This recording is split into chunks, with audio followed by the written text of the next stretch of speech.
Bismillahir Rahmanir Rahim. Assalamu alaikum wa rahmatullah. Et voici le dossier numéro 3, la page A1, dans nos leçons d'arabe. Et nous commençons avec Surat Al-Baqarah. Bismillahir Rahmanir Rahim. Et je lis d'abord en arabe. Alif Lam Mim. ذلك الكتاب لا ريب فيه هدى للمتقين الذين يؤمنون بالغيب ويقيمون الصلاة ومما رزقناهم ينفقون والذين يؤمنون بما أنزل إليك وما أنزل من قبلك وبالآخرة هم يوقنون أولئك على هدى من ربهم وأولئك هم المفلحون. Alors voici la première page que vous retrouvez dans le Saint-Coran, la page qui suit Surat Al-Fatiha. Et c'est écrit dans la page A1 les mots en français sous les mots en arabe, comme on peut lire Dhalika, Al-Kitab, voici, cela est le livre. La, point, il n'y a pas. Raib, Raib, c'est l'incertitude. Fi, donc il n'y a pas d'incertitude, de doute en lui, donc dans ce livre. Et ici, les 3 points que vous voyez, c'est simplement pour la récitation. On s'arrête soit au premier signe ou au deuxième. Donc soit on dit ذَلِكَ الْكِتَابُ لَا رَيْبَ فِيهِ هُدًى لِلْمُتَّقِينَ ou ذلك الكتاب لا ريب فيه هدى للمتقين. Et puis Huda qui est la bonne direction. للمتقين. Donc le Coran, ce livre, il est un guide, une bonne direction pour les pieux. Al-Muttaqin.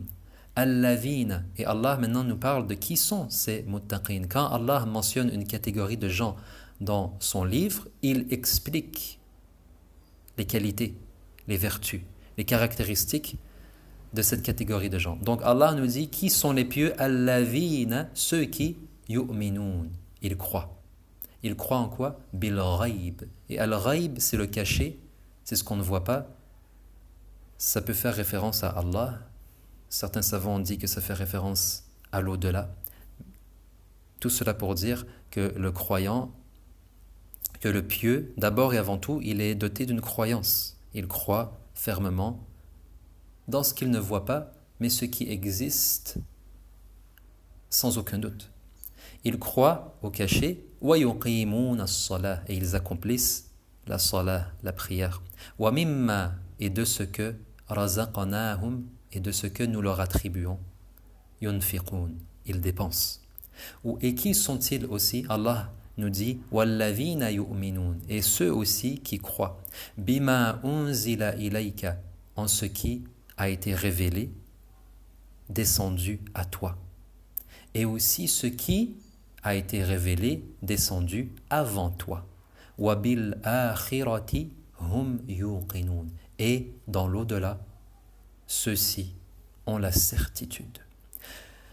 Allah nous dit dans le verset numéro 5 Ulaika, ceux-là, ala hudam min rabbihim. Ils sont sur une bonne direction. Ils sont guidés par leur Seigneur.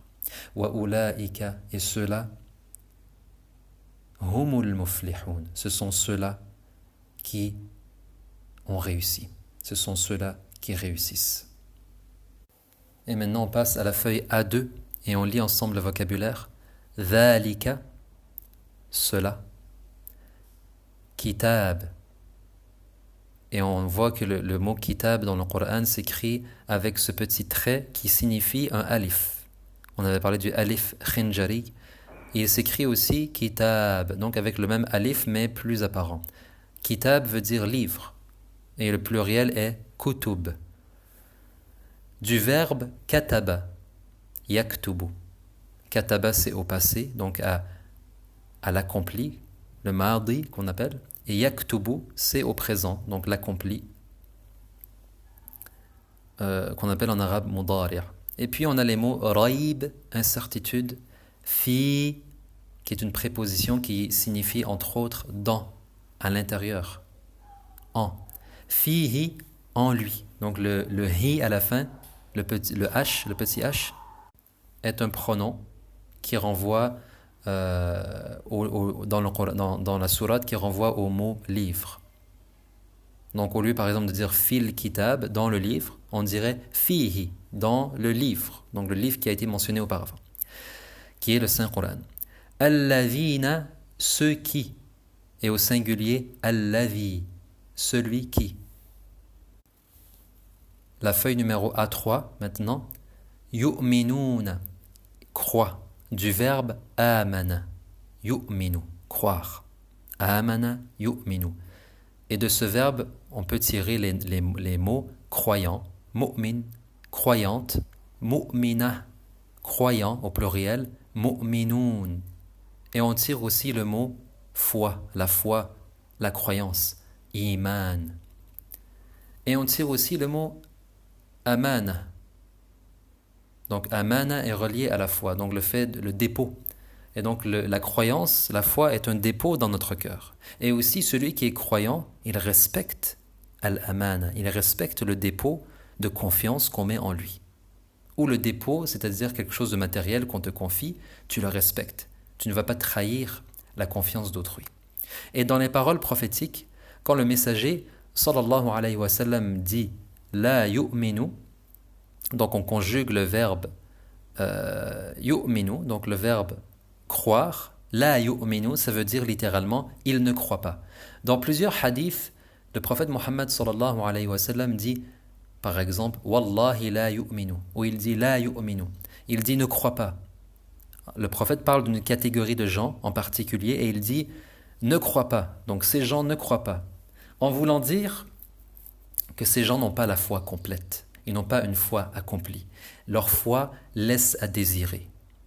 Par exemple, dans ce hadith, La yu'minu ahadukum, on ne croit pas véritablement, donc on ne croit pas, hatta yuhibba li akhihi ma yuhibbu li nafsihi. Tant et aussi longtemps qu'on n'aime pas pour son frère ce qu'on aime pour soi-même. Et on va à la page numéro A4 et on continue le vocabulaire. Raib, on avait parlé du caché, l'invisible. Razaqnahum, nous leur avons donné, attribué, à titre de subsistance. Donc Allah a dit Razaqnahum, nous leur avons donné. Du verbe razaqa, pourvoir. Yarzuqu, razaqa, yarzuqu. Donc Allah, il est le pourvoyeur qui donne la subsistance. Et on a du verbe razaqa, on a le mot subsistance, qu'on lit rizq. Aussi on met le tanwin rizqun. Et ce rizq, cette subsistance, elle peut être matérielle ou pas. Donc même une science, même un honneur, une position, un respect de la part des gens, c'est une sorte de rizq. En fait, le rizq, c'est tout ce que tu obtiens par ton effort. Mais c'est toujours donné par Allah quand même. Et on a aussi les noms de Allah, Ar-Razzaq et aussi Ar-Raziq. Donc le premier, Ar-Raziq, le deuxième en bas, Ar-Razzaq. Ce sont des noms de Allah qu'on peut traduire par le pourvoyeur. Et puis on a Yunfiqun, dépense. C'est conjugué au pluriel, présent, Yunfiqun. Du verbe anfaqa, yunfiqu, dépenser. Et lorsqu'on dit maintenant an-nafaqa, ça signifie la dépense par rapport à la charge financière ou monétaire imposée par la loi à certains individus envers d'autres individus. Et on passe à la feuille A5, unzila. C'est le verbe conjugué, c'est au mode passif et ça signifie a été descendu, a été révélé. Et au mode actif, juste en bas, on a le verbe anzala, yunzilu, donc faire descendre, faire descendre. Et l'autre, c'est unzila en haut, a été révélé. Et dans l'exemple qui est cité, anzalallahu al-wahy ala Muhammad, ala Sayyidina Muhammad. Anzalallahu al-wahya ala Muhammad. Ça signifie Allah a fait descendre, anzalallah, Allah a révélé, autrement dit, à qui? Al-wahya, la révélation, à qui? Ala Muhammad, sur notre maître Muhammad. Et on continue le vocabulaire, qablu, avant, qablika, avant toi, donc le cas ici qui est souligné, c'est le pronom toi. Akhira, au-delà, dernière. Donc on a le mot al-akhira. Al-akhira, ça signifie, c'est un nom propre qui signifie l'au-delà, la dernière vie. Et finalement, on a yuqinun, ont la certitude, du verbe ayqana, yuqinu, avoir la certitude. Et de ce verbe, on tire le nom yaqin. Yaqin, c'est la certitude. Et finalement, dans le dossier A, on a la page A6, Ulaika, ceux-là, Al-muflihun, ceux qui réussissent, du verbe aflaha, yuflihu, qu'on peut lire dans Surat les croyants. Allah a dit Qad aflaha al-mu'minun, ce qui signifie, certes, Qad aflaha al-mu'minun, ont réussi, aflaha, qui ont réussi? Al-mu'minun, les croyants. Et on passe maintenant à la section B, la page B1, avec notre petite étude de nouveaux hadiths. Qala Rasulullahi sallallahu alayhi wa sallam Al-mar'u ma'a man ahabba yawm al-qiyamah. Je répète, Al-mar'u ma'a man ahabba yawm al-qiyamah. Ce qui signifie l'homme, et on a mis entre parenthèses la personne, donc ça fait référence à l'homme et aussi à la femme, sera avec ceux qu'il aime le jour de la résurrection. Et c'est mentionné à la fin, ce hadith est tiré d'un plus long récit, et je vous en mentionne quelques lignes. C'était un homme qui a interrogé le prophète, c'est un bédouin qui a interrogé le prophète Muhammad sallallahu alayhi wa sallam devant ses compagnons, et il a dit: que dis-tu, ya Rasulallah, d'un homme, d'une personne qui elle aime Allah, elle aime son messager, mais elle n'accomplit pas les actes comme les grands compagnons les appliquent. Donc elle n'a pas beaucoup d'œuvres, elle n'arrive pas à accomplir beaucoup de biens, parce qu'il y avait certains compagnons qui œuvraient beaucoup et d'autres moins. Mais cette personne, ce bédouin, il a demandé au prophète, il a dit: que dis-tu d'une personne qui a beaucoup d'amour envers Allah, envers son prophète, envers son messager?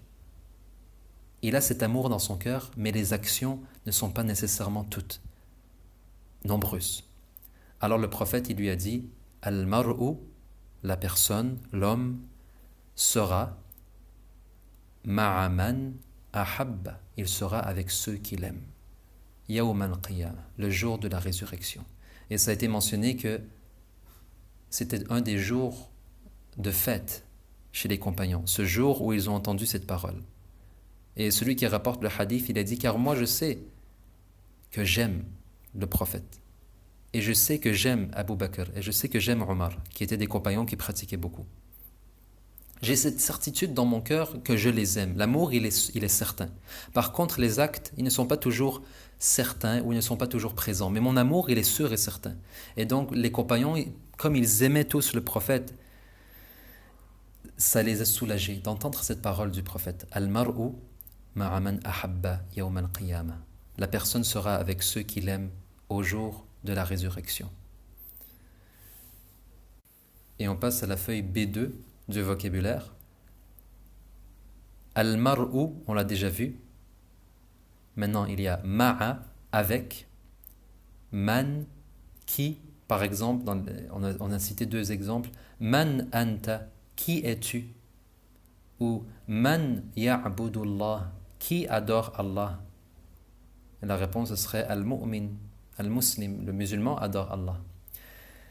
Et puis on a le verbe aimer, ahabba, yuhibbu.